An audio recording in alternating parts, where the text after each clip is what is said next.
Pernahkah kalian berpikir, apa yang terjadi jika tali pocong sengaja tidak dilepas? Bukan karena lupa, melainkan karena mereka takut dia bangkit lagi? Inilah kisah nyata dari sebuah desa terpencil yang kita sebut saja Desa X. Malam itu, angin berhembus sangat dingin, membawa aroma bunga kamboja dan tanah basah. Warga desa berkumpul dalam diam, menguburkan Pak Kades, seorang pemimpin diktator yang semasa hidupnya mempraktikkan ilmu hitam. Mereka menyembunyikan ketakutan yang luar biasa.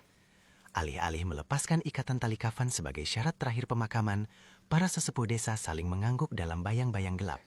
Mereka sengaja membiarkan tali pocong itu tetap terikat kuat di kepala, leher, dan kaki jenazah. Sebuah keputusan fatal yang mereka kira akan mengunci roh jahat sang kades di dalam tanah selamanya. Niat mereka sebenarnya sederhana sekaligus putus asa. Dengan membiarkan tali kafan tidak terlepas, warga percaya bahwa jasad dan roh Pak Kades akan terpenjara, tercekik oleh ikatannya sendiri, sehingga ia tidak bisa bangkit menebar teror yang selama ini ia janjikan sebelum nafas terakhirnya ditarik paksa. Pemakaman diselesaikan dengan tergesa-gesa di bawah temaram cahaya obor yang bergoyang tertiup angin malam. Tidak ada doa yang dipanjatkan dengan tulus, hanya rapalan mantra pengunci yang disuarakan secara berbisik oleh sang tetua desa. Setelah gundukan tanah merah terbentuk, mereka bergegas pergi meninggalkan makam itu tanpa pernah menoleh ke belakang, berharap semuanya telah berakhir. Namun, mereka lupa pada satu hukum alam gaib yang paling dasar. Menahan roh yang penuh dendam dengan cara yang salah, sama saja dengan menciptakan sebuah kutukan dan monster tak terkalahkan. Malam pertama setelah pemakaman, udara di Desa X terasa berbeda. Hawa dingin merasuk hingga ke tulang sumsum, membuat anjing-anjing liar yang biasanya menggonggong, saling bersahutan kini bersembunyi sambil melolong panjang ketakutan. Kegelapan menyelimuti setiap sudut desa, seolah-olah bayangan malam itu sendiri hidup dan bernapas. Tepat pada tengah malam, keheningan desa dipecahkan oleh suara aneh. Bukan suara langkah kaki, melainkan suara gesekan sesuatu yang berat diseret melintasi tanah berbatu. Suara itu berasal dari arah pekuburan di ujung desa, perlahan tapi pasti merayap mendekati perumahan warga. Roh Pak Kades ternyata tidak terkurung sama sekali. Ikatan yang menyiksanya di liang lahat justru memicu amarah luar biasa dari alam kubur yang kini menuntut balas. Kutukan pocong itu pun dimulai. Warga yang mengurung diri di dalam rumah mulai merasakan teror psikologis yang tak tertahankan. Dari balik pintu dan jendela, mereka mendengar suara benturan bertubi-tubi. Bukan ketukan tangan manusia, melainkan suara dahi dan kepala yang dibenturkan dengan kasar ke kayu pintu. Duk, duk, duk. Sosok pocong Pak Kades mendatangi satu persatu rumah warganya, menuntut pembebasan atas ikatan yang terus menyiksa raganya di alam gaib. Rasa sakit dari ikatan yang mencekik itu telah mengubah rohnya menjadi entitas kegelapan murni yang penuh dendam kesumat. Setiap benturan berdebum di pintu seolah membawa pesan kematian, meneror kewarasan mental siapapun yang gemetar bersembunyi di baliknya. Tidak ada satupun warga yang berani memejamkan mata malam itu. Udara di dalam rumah menjadi sangat pengap, memancarkan bau seperti daging busuk bercampur kapur barus kering yang sangat menyengat hidung. Teror psikologis ini menyiksa warga desa lebih dari rasa takut akan kematian itu sendiri.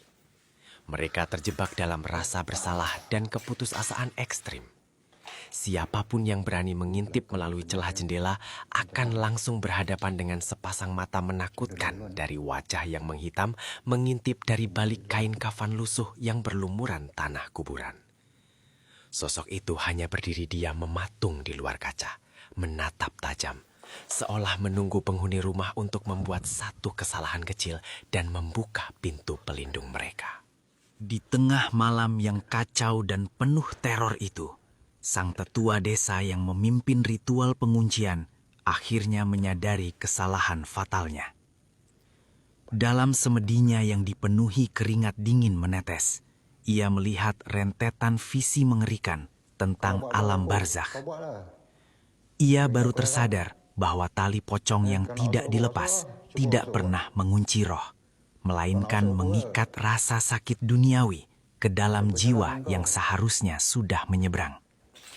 Pak Kades tertahan di antara dua alam, terbakar oleh ilmu hitamnya sendiri, dan menanggung siksaan kubur tanpa henti karena ikatan fisik tersebut.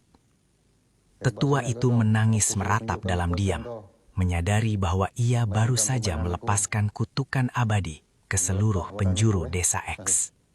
Sebuah kutukan berdarah yang tidak akan pernah berhenti meneror sebelum ikatan itu dilepaskan oleh tangan yang mengikatnya.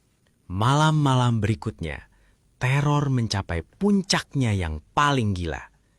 Sosok mengerikan itu tidak lagi mendatangi rumah demi rumah, melainkan memanggil seluruh warga desa ke tengah lapangan gelap. Suara rintihan panjang yang sangat melengking memecah keheningan, menggema keras dan merasuk langsung ke dalam pikiran setiap penduduk yang bersembunyi. Suara itu membawa penderitaan, memaksa warga menutup telinga mereka rapat-rapat hingga berdarah. Sosok pocong Pak Kades berdiri kokoh di bawah rindangnya pohon beringin besar, diselimuti pusaran kabut tebal yang berbau amis darah dan nanah busuk. Energi gelap yang dipancarkannya begitu pekat, membuat pepohonan layu dan mengering seketika. Siapapun yang berani melangkah keluar untuk menatap wujud aslinya, konon akan langsung kehilangan kewarasan jiwanya untuk selamanya. Hingga hari ini, Desa X telah berubah menjadi desa mati yang namanya dihapus selamanya dari peta. Sisa warga yang masih selamat memilih melarikan diri di tengah malam buta, meninggalkan rumah, harta benda dan seluruh kenangan mereka, pindah sejauh mungkin dari tanah terkutuk yang menelan akal sehat itu. Namun kabarnya, siapapun yang pernah terlibat dan menyaksikan pemakaman malam itu akan terus diburu oleh suara benturan kepala dan bayangan-bayangan sosok bertali kafan utuh di setiap malam, kemanapun mereka lari bersembunyi. Tali pocong Pak Kades mungkin masih terikat kuat membusuk di liang lahatnya yang terbengkalai, namun teror dendamnya melampaui batas ruang dan waktu. Kisah hitam ini menjadi peringatan keras bagi kita semua. Jangan pernah mempermainkan rahasia kematian, karena mereka yang mati terkadang memiliki cara yang jauh lebih kejam untuk menghukum mereka yang masih hidup.